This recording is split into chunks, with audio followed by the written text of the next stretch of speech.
も物はさ、精密コンプのバルーンの違いが分かるんだから、まあそれはまあちょっと思ったけど、生理食塩ってそんな理由でバルーンの水力はあかん、水力はあかん。お客さんわかりますか？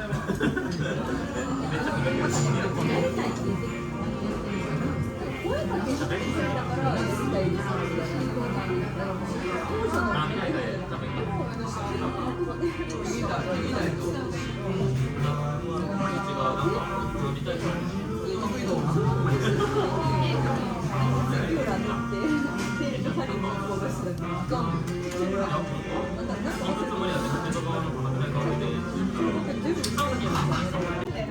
聞こえてたから、ちょっと面談みたいな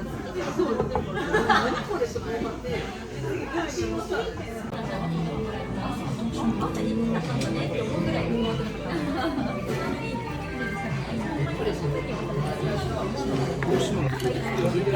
間に合わないからね。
さ